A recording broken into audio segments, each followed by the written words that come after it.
rocking a new Escalade. Want to take a ride? That's okay. We rode the one up from the first level. The Powerpuff Girls. It's one of those nostalgic shows that made a huge impact that is still felt today. The episode that we'll be referencing today, due to its general impact on nostalgic media discussions and lasting memory of the Powerpuff Girls, is going to be City of Clipsville. Of course, we're not talking about the full episode, but the clip of the Powerpuff Girls as teenagers, which has spawned a multitude of lives of its own.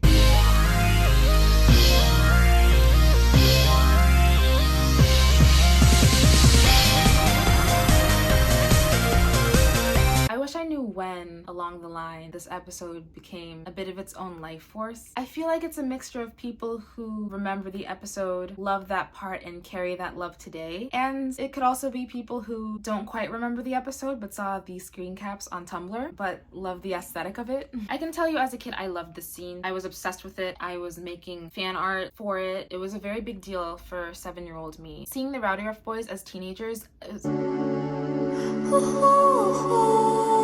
it was life-changing. It really was for my 7-year-old self. However, there was recent discussion on Twitter regarding this scene, how it's not just this fantasy imagining of this teen Powerpuff Girls show/scenario, but it's actually supposed to be commentary on why the creators would never make a spin-off like this. I think that this does track the teen Powerpuff Girls scene. It's introduced as the girls having sped up time one time to become teenagers and giving up crime fighting, and in the background of the episode there are obvious consequences to that going on. But also, the show's creator Craig McCracken once tweeted about a merchandise promo being pitched to him, different designs, the girls are assumed to be teenagers in it, and instead of answering the hotline for the mayor's call, they rolled their eyes and went back to fixing their clothes. Craig McCracken said, "I was furious. I told them they were sending a terrible message for everyone who looked up to the girls as heroes." So even though City of Clipsville was created after Craig McCracken had left the project to work on Foster's Home for Imaginary Friends, I think that it's very possible that the writers wrote this also rejecting that very idea of the Powerpuff Girls giving up their powers in a future teenage scenario. I'll be honest, all of this was news to me. I didn't get the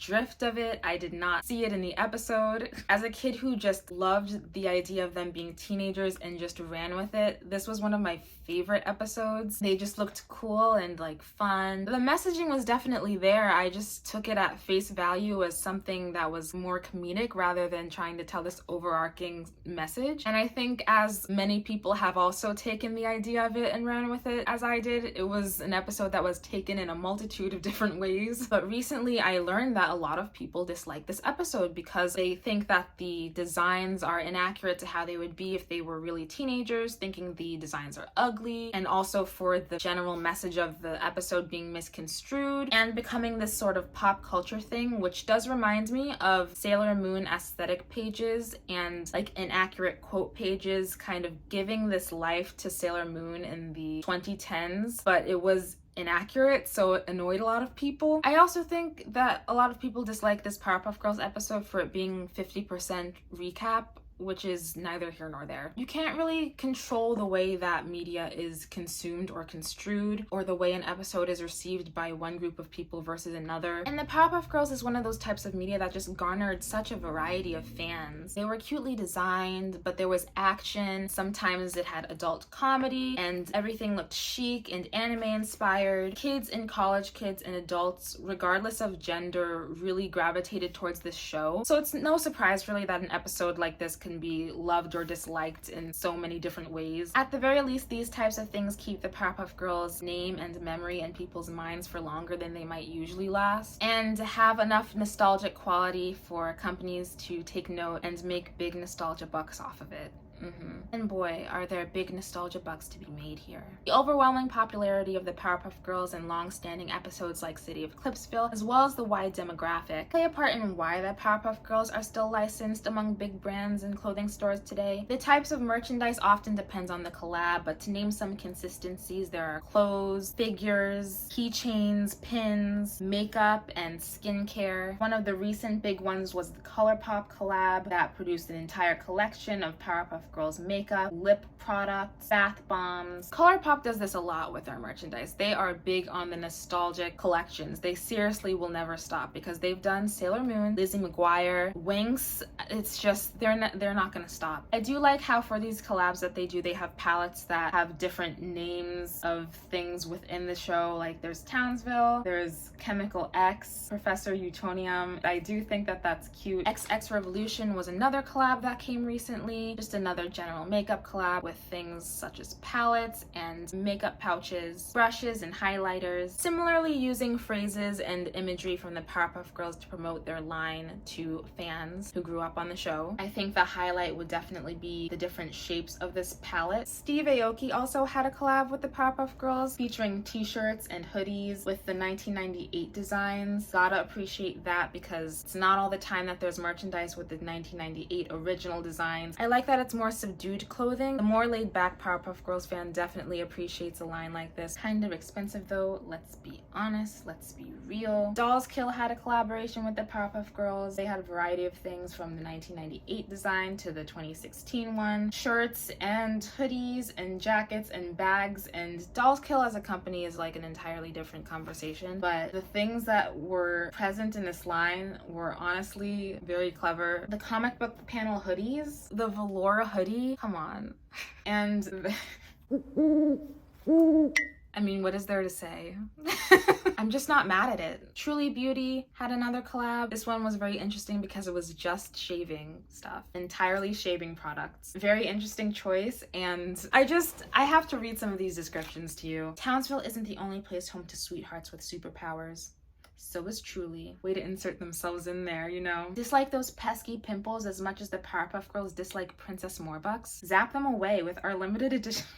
Like, I can't even be mad at any of it. I'm not always a fan of brands putting nostalgic images on their regular old products and calling it a day and making big money off of it, because that's a lot of the time what these collections seem like. But I'm not mad at the effort put into the descriptions. I like that the girls are in the pimple patches. It's just cute to me. The shaving cream is tri-toned.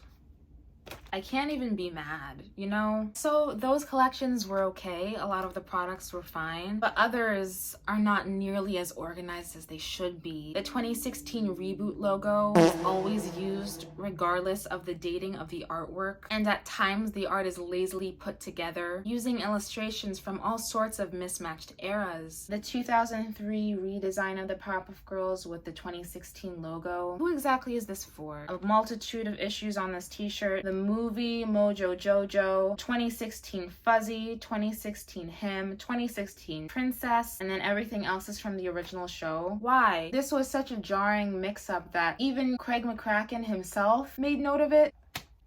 Recent backpack hangers from Hot Topic. Everything surrounding is the 2016 designs, but the middle is the 1998 girls with the 2016 logo. I will excuse this because it seems to be a 25th anniversary type deal, but why not use the original logo if that's the case? Is there some sort of marketing deal with Cartoon Network where they have to use the 2016 logo? Who are we targeting? Are we targeting the 2016 younger fans? Are we targeting the older fans who grew up with the 1998 show? And who is in charge? Who is giving the green light on the merchandise? Because it's not Craig McCracken. We've seen that he also doesn't know what's going on with these designs. He once said in an interview, there's way too much stuff being made for him to be able to give the green light on every single thing. But the long-standing rule by Cartoon Network for merchandise had to be that it all goes back to the show. And that was from an interview in October of 2000. So does it still apply? Where is the respect for the content of origin? If marketing for nostalgic purposes, why is the 2016 logo and art being used? Whatever. All of this to say, present-day Powerpuff Girls, due to nostalgia marketing, general memory, and a vast fan demographic, has a variety of merchandise and a wide gap in demands as they pertain to new merchandise and new content, which makes it all the more unbelievable that the live-action Powerpuff Girls script managed to capture none of them. It's still so baffling to me. How could they get it so wrong? We all saw the set pictures. No one wants what's essentially a spoof of a show that they enjoyed as a child, basically mocking the very foundation that it was created on. Fans from all kinds of backgrounds. Anyway. Tying things back to City of Clipsville and how it's appeared to people, it's interesting how, in my opinion, this portion of an episode has played a small part in how the Powerpuff Girls is perceived online today, at least in popular media, with this sort of like baddie image. I also think the baddie image comes from those of us who were in that young female demographic and loved the Powerpuff Girls for its girl power, and we looked at that scene fondly because we thought that that's what being a teenager was going to look like, and we were heavily misguided, but that's what we thought it would look like. So I guess I'm saying I understand why it's such a polarized episode, but I'm also trying to explain why it's enjoyed by those of us in that demographic who grew up with it and why it stuck with us. And I think that the impact has been pretty harmless, and I'd say it's played a small role in keeping the Powerpuff Girls alive in certain pockets of the internet for longer than it might have been otherwise. And that part about keeping it alive has kept it in stores for longer than some of its peers, as well as the general impact of the Powerpuff Girls. It was huge. And I just like the marketing. I like the episode. I just like it.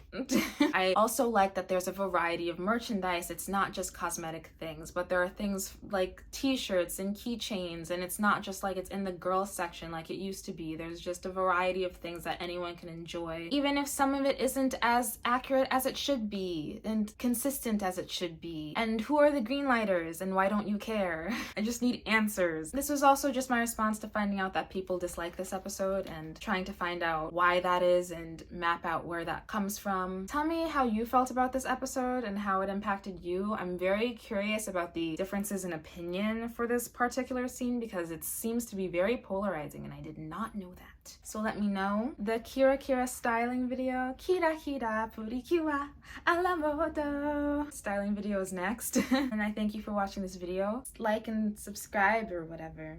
And I will see you in the next one.